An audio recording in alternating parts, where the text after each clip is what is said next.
Very good. Uh, a new one.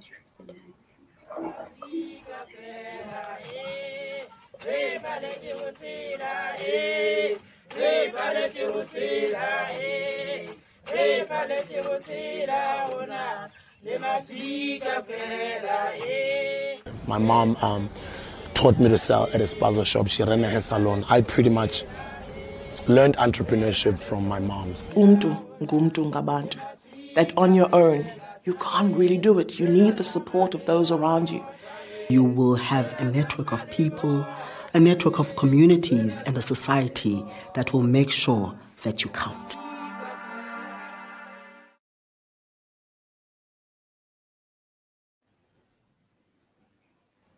Good afternoon, everyone, and welcome to the Saita Youth Connect platform. I'm very honored and excited to launch the official Opportunities at Youth Connect platform that will be coming to you every Friday at 3:30 till 4 o'clock. So, welcome everyone that has tuned in, and I would like to take advantage of the start off to take an extraction from an address that was done by our president on 16th of June that he addressed to our young people. And in it, he said, young people are the force that drives a country and grows its economy. I call on you to put your innovation, creativity, and energy at the disposal of our nation. So he's actually putting our young people under a lot of pressure, isn't it? But he's actually saying, I have a lot of confidence in our youth at the moment. And we have to adhere to that our youth are the leaders of the future. And we have to invest our resources, our time, our energy into them, into their creativity, because they are the ones that will bring the innovation, the the energies, the positiveness. They are the ones that are in the communities, and they are actually the ones that will become a force to be reckoned with. I almost want to say. So this afternoon, I'm very excited for the launch of this opportunities at Youth Connect, where we've got some two young, powerful ladies. They are young, not only young at heart and young in spirit, but they are youth. And every week, this platform hopes to invite various speakers and stakeholders that can speak into what our youth can take home with, what can speak to what our youth have challenges with, and what they can engage with, and what they can use and back as tools that will grow and develop and equip them. Having said that, I would like to then now give the opportunity to the two ladies that are on the platform this afternoon. Just take a minute and just introduce yourself to the listeners. I'll start off with you, Charlene. Thank you. Good afternoon, everybody. I'm Charlene Marinas, and I am from Marinas Media. I am a graphic designer and photographer, also digital content coordinator. And yeah, that is what I do. And I own my own business. I'm the boss. I like that. who I I am. like that. I'm the Awesome. boss. That's confidence, eh? Thank you, Charlene. Yeah. Anissa? Hi, everybody. My name is Anissa Brown. I don't have my own business yet, but I do have a brand. I operate under Annie B Poetry. I do creative writing and storytelling, and I write my own poems. So, yes, I'm very excited for what the future holds for creative writers. Thank you.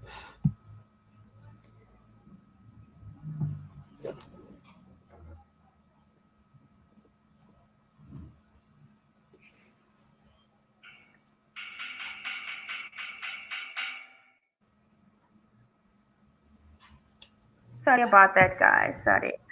I have heard some of Anissa's poems, and it's very powerful. But Anissa will share more of that during our discussion.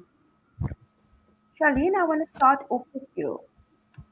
So I've got a question for you, right? Two questions actually. What is your coming from being a young entrepreneur and coming from the community of Mitchell's Plain? Am I right? I would like you to share what were some of your challenges as a teenager, and how has those challenges actually shaped you into the person that you are today? But more specifically, I want you to speak into how you would encourage a youth sitting at home that doesn't feel very excited about the prospects of the future. Okay. Thank you, Charlene. Okay. So my teenage life, starting there, wasn't that grand. Because I didn't go to a modern, a fancy school, I would say. My schooling was quite normal. I went to Strandfontein Secondary High School. I was at Denegger Primary and I was at Veltervriend Primary. I grew up in Rocklands and then I moved to Strandfontein. But at a very young age, I was diagnosed with dyslexia. And they told my mother that I need to go to a special school because I'll be slow. My mother refused to accept the information and she sent me to a normal school where I battled, but I pulled through. I got through by the skin of my teeth. To me personally, looking back now, I'm glad that happened because I saw that I was able to push through. And it was difficult, it wasn't easy. And I had this thing in my head that because I heard them say, she's going to be slow, she's not going to catch on easily. Um, I believed it. And I would blame that every time I wouldn't get something right. Every time I would fail an exam, oh, it's because I'm dyslexic. But what I didn't know is that there was more that was said about my mind at the time, that there was some special thing attached to it. I was able to learn things without having to read things. I was able to watch and learn, and I'll be able to do it within minutes. I thought there was something wrong with me, but there was something special about me. So this got me through schooling. I didn't study further. I went to go work straight after that. I didn't believe in myself. I didn't want to do what I felt was possible to do because I thought, no, because of my dyslexia. And I overcame this when I decided to study to become an hostess. And being that you kind of have a lot to study, you get like this thick manual, and you have to know everything in the manual, and you have to get 100%. And in this, I didn't make it. However, I saw that it was possible for me to study and for me to remember and for me to be able to pass something. And with that, I started taking on more challenges. And obviously, in my life, nothing was perfect. I broke my leg because because I didn't believe myself. I broke my leg playing soccer, and then my career wanting to be a sprinter was doomed. But then I found out that I could write. So with every setback I had, I decided to not look at the setback as a setback, but as a stepping stone. And with that, I started to just use everything that was around me. If I saw a wall, I would find out, how can I break through this? How can I climb this? Instead of sitting there and moping in oh my word, I'm dyslexic. Oh my word, I can't do anything because oh my word, I can't even read properly. So I forced myself to figure out how to read. So I would read back to front instead of front to back. I would find ways. And there was no internet. Look, I finished school 2002, so there wasn't Google or anything like that yet. So I matriculated. I was like, I don't know what I'm gonna do, so I'm just gonna do whatever. I need to work for my family, my parents, so I'm gonna just throw myself wherever. But wherever I went, I found that I wasn't fitting the mold. I wasn't fitting the mold. And I found that I was more drawing myself near to the creative space. Um, and I knew that I was creative, but I forced myself into a academic type of thing. And the more I did it, the more I would find that I want to be an artist, but there's no money in being an artist back then. So I found ways to work around it. So I worked. And only at the age of 34, because I'm 37, I decided to leave my job. So now this is after I tried everything. But in trying everything, it did not mean that it was all for nothing, because I learned to talk to people because I was dyslexic and not to mention an introvert as well.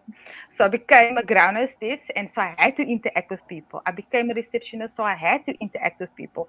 I then became a secretary, so I had to work with other things. I worked for real estate companies, so I had to work with people. So I was always thrown in people's faces, and wherever I came, I picked up along the way. And then I decided, you know what? Um, I want to become a photographer. I want to be a photographer. And I started taking pictures with a phone. And back then, I had the Siemens and I would take photos of everything. And the minute I got money when I worked, I saved up and I bought myself a camera and I started taking pictures. And I would go wherever there was whatever, and I would take pictures of everything just so I could build up a portfolio. But my dreams got crushed again because there was no money in what I was doing because I wasn't well established. And so I had to sit back, and so I went back to work. And then I started working again for myself because I got tired of working. But anyways, getting back to when I decided now is the time I do this. I'm 34, and then I got pregnant, I got married, and I got pregnant. And then I had to go back to work. In any case, and then I missed out on my kid growing up until the age of 2, and then only when I decided to eventually start working for myself, it was 2019, and then 2019 happened, and then 2019 was done, and then we went into 2020, and then it was COVID, and you're like, oh my word, why did I leave my job? Because now I need my job. But instead of doing that, I decided to work even harder. I started to work around things. I started to learn there's not just one thing that I can do. I can do graphic design because then working from a previous company, I had to do it too. And that is how I picked up along the way. And then I sharpened my skills. Now, then because I left my job, I obviously got a nice lump sum money. So I decided to study further. And with it, I studied further and I invested in myself. But there wasn't capital. That's where I went wrong. There wasn't capital then to start my business entirely. So that was the thing that I went wrong with. So point number one, have money when you start a business, and make sure that because without that you can't do anything. I don't want to go off course. Am I still on course with what you asked me? Yes, you are, Charlene, and thank you very much for that. I love your energy and your spirit, and I like your get up and go, and that is the kind of energy that I want for all our young people and for our youth to be at, because every day is a new day, isn't it? Every day is an opportunity to discover a better version of yourself. And if I had to sum up just from what I've listened, what you've shared, and that is essentially what you did, it sounds like you're all over the show, but it's because you are a creative person, and creative people are generally, um, other than being very creative, but they get bored easily, so they're always going to try new things. And the only way you know if you are good at something or if you're meant to do something is if you're going to try something new. But in order to try that something new, you have to then face whatever fear are on your path or whatever fear you have. So you have to sort of face that fear head on. But it's that starting point, isn't it? Because I'm sure there's many things that you've tried and not everything worked. But you have found your niche. You have found home, if I can call it. But I'm going to come back to you, Charlene. Thank you for sharing. Anissa, Yes. so you love words, the power of words. So, if I had to ask you, Anissa, what is it about words that just inspires you? How do you use words to deal with whatever you need to deal with? Man, I don't know. Really, it's um I don't even know where it started, you know. It's like it was just me. I was always a very quiet girl. Very quiet, always in my own head. Until I started just writing random things, and then I found that wow, this helps me a lot in my personal life. And then I started taking it further, and then I started telling stories through writing, but not to people really. I didn't really share my work. So I just connect with words on a level that I can't really explain. It's like alchemy, basically. Yeah. Alchemy. Hmm. Now, I'm not very intelligent, Anissa. When you say alchemy, what does alchemy actually mean? It's basically um, it's healing. It's like a flow of life on its own. You know, words. Okay, that's Yeah. beautiful. Anissa, I want to ask you, so when you write, Mm-hmm. where does it come from? Where does the Oh writing come gosh. from? Um, I must say, I can feel that it comes from the core of me, and yeah, I don't write if I know that it's not being inspired by my essence, basically. So I don't. I know that when I pick up a pen, this is me. This is this is basically my essence inspiring me that I need to allow these words to flow now. But if I don't feel the urge, then I don't do it. Okay. Yeah. And then just one last thing on that, Anissa. So I am a youngster sitting at home, and I've got a passion for writing. Yes. Right? I love it. But I'm not sure what to do with it. Yes. How have you been using it, and how has it helped you?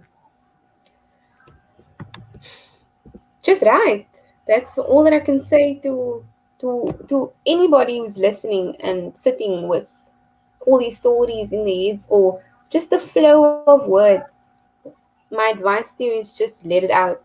If whether it makes sense to you or not, it will make sense. Just let it be what it is. You know? Okay. Okay, that's great because I'm a writer myself, right? And I can resonate with that and I can relate to that. What I find is that when I write, it helps me to deal with my emotions. Mm, It also helps yes. me to deal with whatever is going on inside that I don't really want to share with anyone. Yeah, But it that's does true. help me to take that pen and put it onto paper, and it almost kind of is a reflection of what is going on in my head, what is happening Definitely. inside, you know. But it's, Definitely. it's actually also a very effective way to deal with whatever might be happening emotionally. Mm, mm, Because the mm. one thing that I find is that it's very important, especially that if you are you need to deal with something that is bothering you, or it's very challenging for you to move forward or to open up. Writing is a very effective way to actually deal with that, isn't it? Definitely. Um, Definitely. yeah, yeah. And so thank you, Anissa, for sharing that. And we have a little surprise at the end of the show that Anisha is going to share with us. So I'm looking forward to that. Charlene, you're back. I just want to come back to you, Charlene. So I am a youth sitting at home that wants to enter a career into media or photography that you find yourself in, what would you recommend that they keep themselves busy with, or what is one of the ways in which they can empower themselves? Because any career that you want to go into, or any passion that you have, the best way to hone into that passion is to do something every day, isn't it? That kind of aligns with that sort of, this is what excites me, this is what I'm excited about. But almost every day, you need to do something that's going to mold you and shape and mold you into becoming that person that you see becoming, isn't it? So maybe just to briefly chat on what would you recommend for those wanting to step into the field that you are in?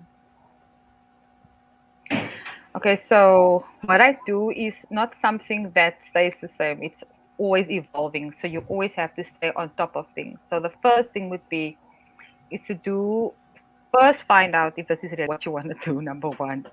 Number two, there are a few things that you can do is that thank God for YouTube because you can learn a lot and you can literally type in how to start my photography career or how to start off with photography or tutorials on how to take pictures in possibly manual mode or with my phone because you get phone photography as well. And then start learning how to do it from scratch and practicing every day, taking pictures of literally anything and everything from a doorknob to a key, from the texture of the wood, all of those things. It will equip you to understand the world of photography because there's not just one kind of photography. There's like millions and millions of things that you can take photos of now. And I mean, you can check it out when you go to stock photography sites. You can type in, I want a plug, and you'll find a plug. So there's really no end to it. So the other thing you would need to do, I would say, is build a community around you that is interested in the things that you also like doing. For example, join a Facebook group or TikTok or Instagram that is all got to do with what you have a passion about, whether it's black and white photography, color photography, whatever it is, so that you can surround yourself with this. Then build relationships because relationships is going to get you far in this world of media, in this world of photography as well. And with that, then you even gain more experience and friendships, and that is how you also possibly get your first gig doing photography. So building a social media community around you is very important. With everything nowadays, you have to have that community around you because, say example, I want to sell something, but you don't know me, you're not going to trust me. But if you know me, you know that I won't give you junk, then you're going to take it from me, you're going to buy, you're going to believe in the product. And that is how you know your thing is going to, I would say, work, because now you've laid the foundation of, you've got a following, you've got a community as well. And that is how you're going to stay, I would say, longer in this world of media and photography. And always be willing to change, be flexible to change, because media, photography, everything digital is the future. So you would have to be flexible with that all the time. Be open to learn. There is courses starting from 100 Rand on Domestika as well that you can do. And if you can't afford anything, there's always YouTube, there's always Google, there's a lot of free courses out there. I will even send you the links if I can, that these kids can log in and start learning and get going with these things. So there's really no end to what, anything and everything is possible. You just have to make the extra effort to go look for it as well. Okay. Charlene, thank you so much for that. That is wonderful. And you know what? It is, I think essentially what you're saying is keep yourself busy. There is more than enough to keep yourself busy, to equip yourself, to develop yourself, to grow yourself. And looking a couple of years ago, we don't have as much access to so much online information. where Yeah. you can literally actually teach yourself a new skill by simply going on YouTube. I've heard so many wonderful stories of young entrepreneurs that have found a niche or have found a gap, and all they did is they went onto YouTube, they taught themselves how to actually learn that skill, and they're flying, they're going. So that is some very, very, very good, valuable advice, and I hope that you guys are listening to Charlene. Charlene is doing it for herself, and because she's doing it, she's just got the right mixture of attitude and gratitude and believing in herself. And I think that that is a start of you. It starts with you knowing and believing that you can do it, and then that you are destined for greatness. Hmm. So, having said that, so every Friday, we also have what I call something that will be in the opportunity box. Okay, so which it can be anything, but essentially it is an opportunity for youth. So this week we got 5 short courses sponsored by SEDI, and that is the Skills and Enterprise Development Institute. The details will appear on the screen now. You're welcome to visit their website. So there's an opportunity for 5 youth. They can either contact Youth Connect as per the details that you see on the screen, or you can contact via the Saita media page, and the first 5 youth that sends me that message, you have the opportunity to actually do a short course of your choice, and there are 44 different short courses to select from. So how fantastic is that? So you can start your journey of empowering and equipping yourself. So I'm waiting to hear from you, and thank you so much to Sedai for making this possible to 5 youth. And ladies, it has been absolutely amazing to have you on the very, very first opportunity at Youth Connect that happens every Friday. Yay. Before we end off, I would like to ask Charlene 30 seconds just to do a final word of encouragement to our young people, please. 30 seconds, Charlene. Thank you. Okay, so my encouragement to the youth is know that the sky isn't the limit. There's a whole universe out there. So you don't have to think that, oh no, I've reached the sky's limit. No, there's more to it. So don't stop, keep going, keep moving forward because the future for you is brighter than you think. And that is all I have to say. That's beautiful. Thank you so much, Charlene. You've inspired Yay. me. Eh? Thank you. Anissa, Yep. I believe that you have got a little surprise for our young people. So, as your encouragement, I would like you to share that little surprise, please. Thank you. Okay. So, thank you, Samantha and Saita, Youth Connect, for having me. First of all, um, the poem that I'm going to do for you guys today is called "Parentless Child." I connect with this poem in a lot of ways, and I just felt that it's fit to share this poem. Okay, parentless child. Even though your circumstances will justify your reckless outcry for immediate help, you somehow consider the consequences of being wild. Parentless child, remember how you considered yourself and you convinced yourself that there is really more to life than dry bread and a lukewarm cup of bitter black tea, not because you were ungrateful, but because you refused to die in a cycle of lack and ongoing poverty. Parentless child, you are strong. Remember how you paid attention to a simple lullaby a mom sang her baby in the taxi so that later that night you could comfort your siblings with a safe song and a mother like hug. Parentless child, you are bold. Remember how you stood up for a classmate because you knew what it was like to feel alone. Parentless child, nothing will hold you back unless you allow it. Parentless child, you are a safe haven made of gentle smiles and genuine hugs. Parentless child, your eyes are wild with courage to live, even though your life melted countless times through heated arguments your parents had while you stood in that furnace and your heart pounding in your chest. Parentless child, you are grown now. Go, make a good life. Thank you. Wow, wow, wow, wow. Every time when I hear Anissa's poems, I am so taken aback.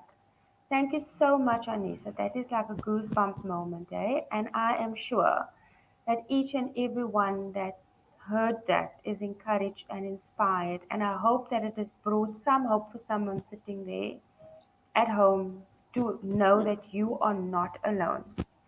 Ladies, thank you so much for joining me this afternoon. And as a final word, and we will always end off like this, I will see you next week, Friday at 3:30.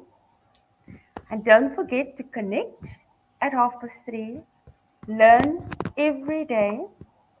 Grow in all that you know you can be. And earn is at your fingertips. Your earning potential is at your fingertips, but it starts with you. Definitely. Thank you very much. Take care, be safe, and have a great weekend. Bye bye. You too.